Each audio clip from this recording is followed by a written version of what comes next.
The meeting of the leaders of Britain, Russia, and the United States. The meeting took place so the leaders could discuss the future of Germany and their future relations with each other.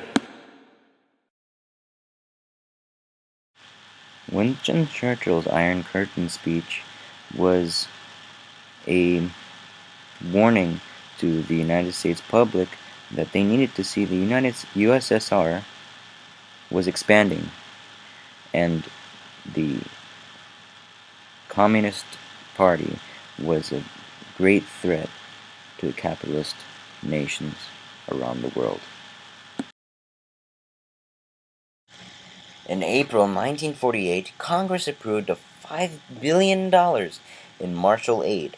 The Marshall Plan was born on the need to feed the hungry and to prevent communism spreading over Europe. 20% of this aid was loans. 80% was plaster. The first shipment was fertilizer. Next were machines to improve agricultural efficiency. In the 4 years of this plan, the Marshall Agency spent $13.5 billion in 16 countries across Europe. Europe's purchase of American machinery redirected many Marshall aid dollars to American industry, fueling a post-war boom. On July 25, 1950, North Korean forces, around 75,000 soldiers, crossed into South Korea, which amounted into the first military action of the Cold War.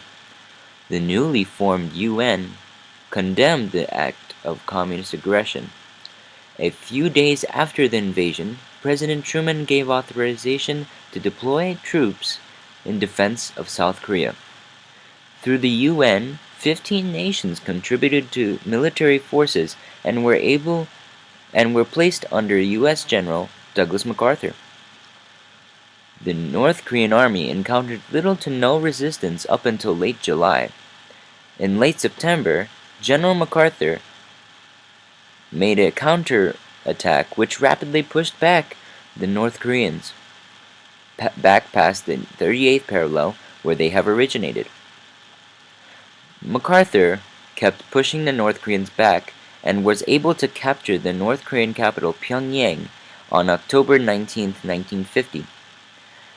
The UN forces were able to push the North Koreans near the North Korean border to China. As the UN forces approached the border, tensions between the Chinese leader Mao Zedong and the UN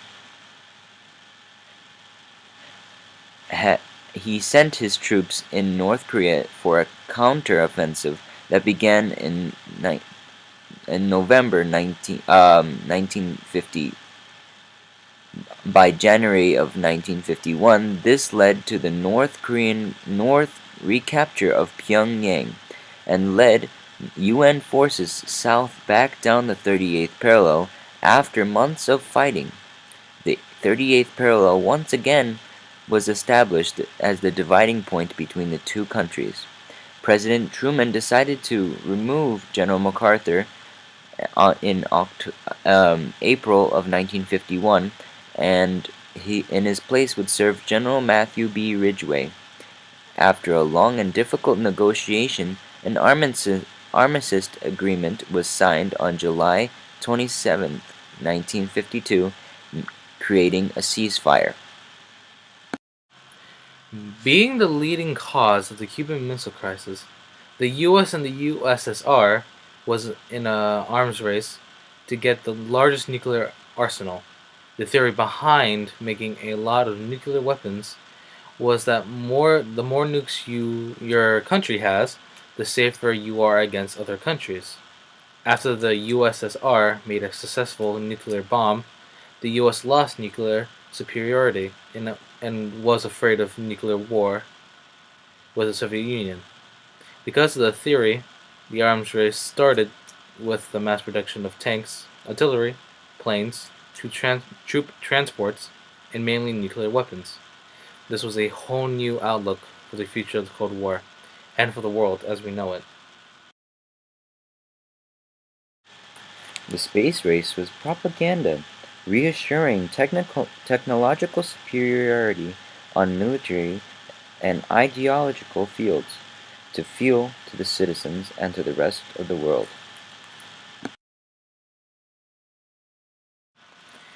In 1961, the Berlin Wall was built to separate East Berlin from West Berlin. Its sole purpose was to stop East Berliners from defecting to the West, thus dividing Berlin. So, from 1949 all the way through 1961, over 2.5 million East Berliners had crossed the border into the West. But in August of that year, soldiers had put a barbed wire fencing to keep people from crossing the border into the West, because tension was growing high of East Berliners border crossing. The West then, in retaliation, threatened the East with a trading embargo. Eventually, this would lead to the construction of the Berlin Wall.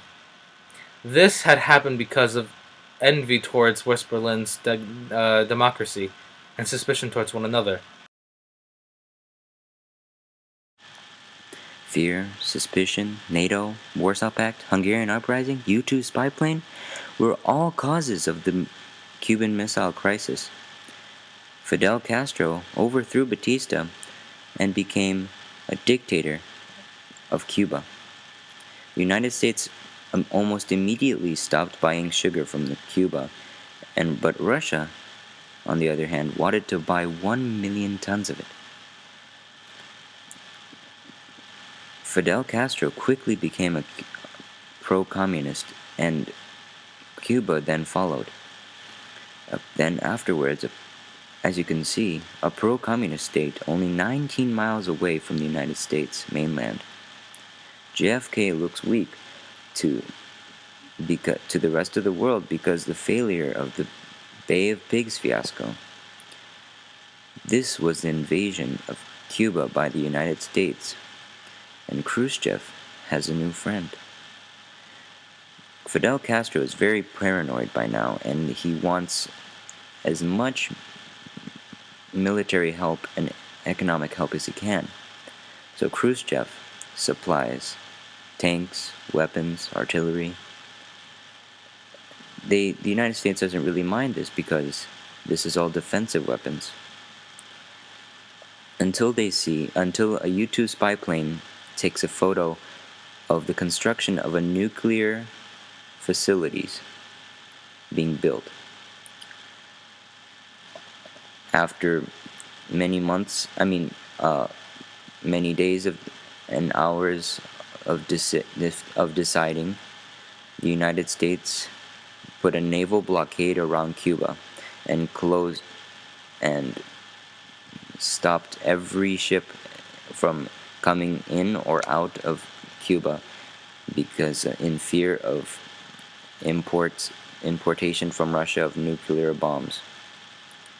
And this was the closest the world has ever gotten to an all-out nuclear war.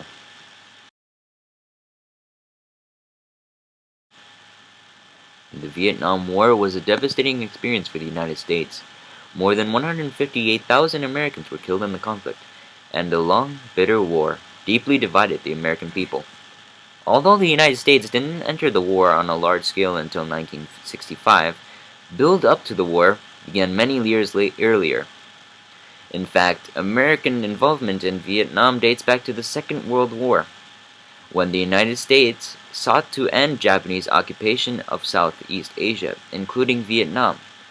To do so, the United States government gave aid to a band of guerrilla fighters known as the Viet Minh.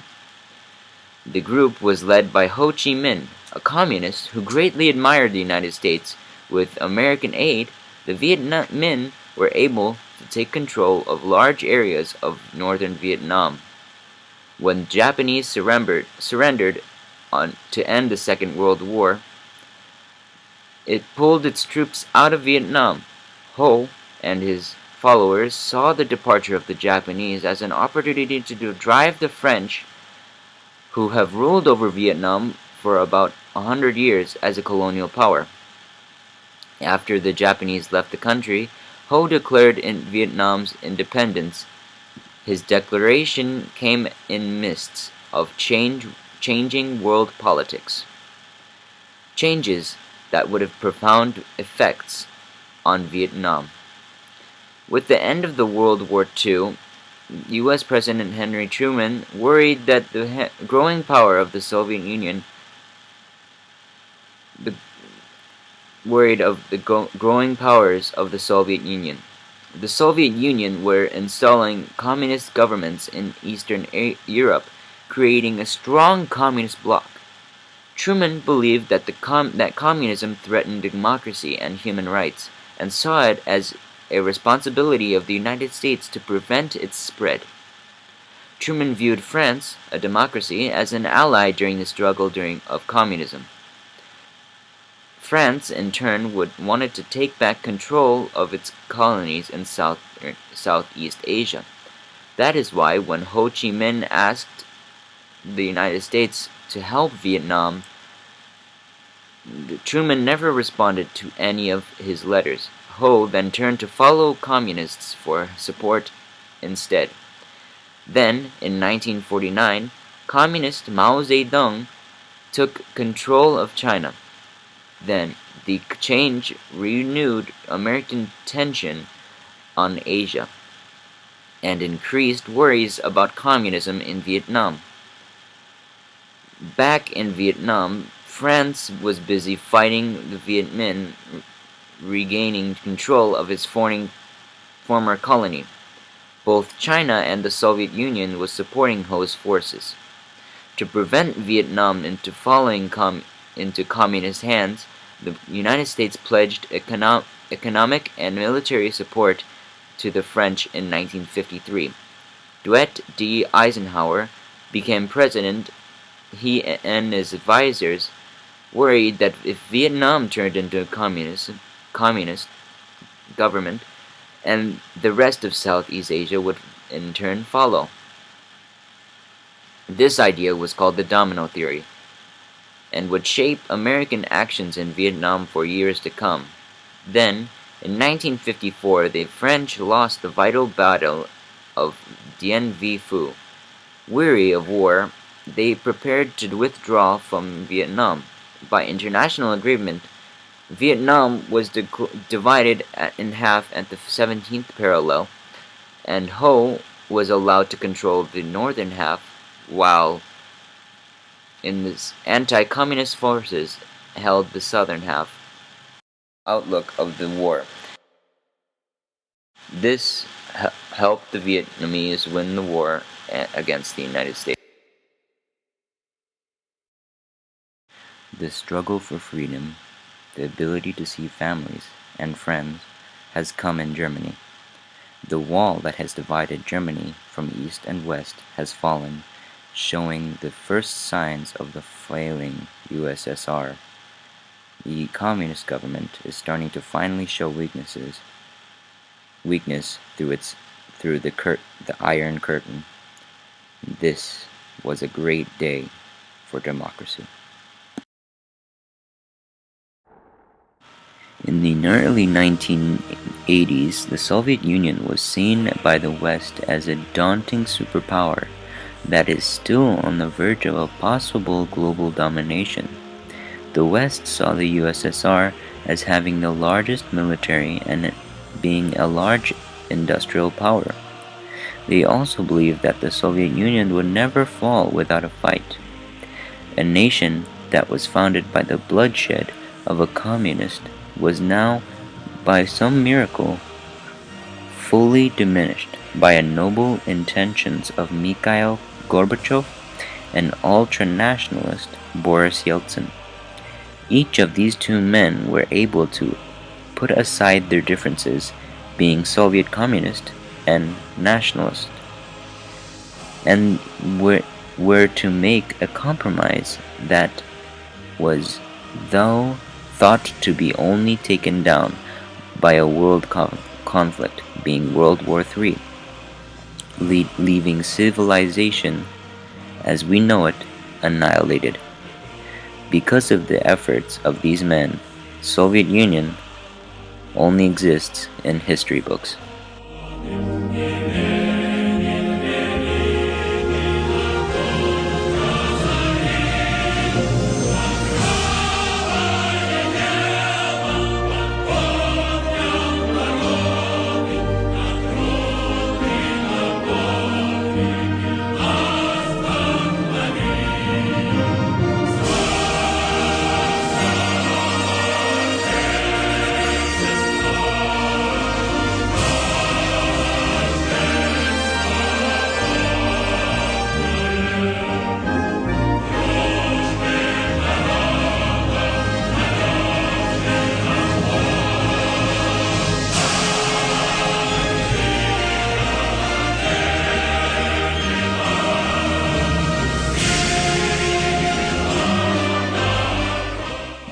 Kippur.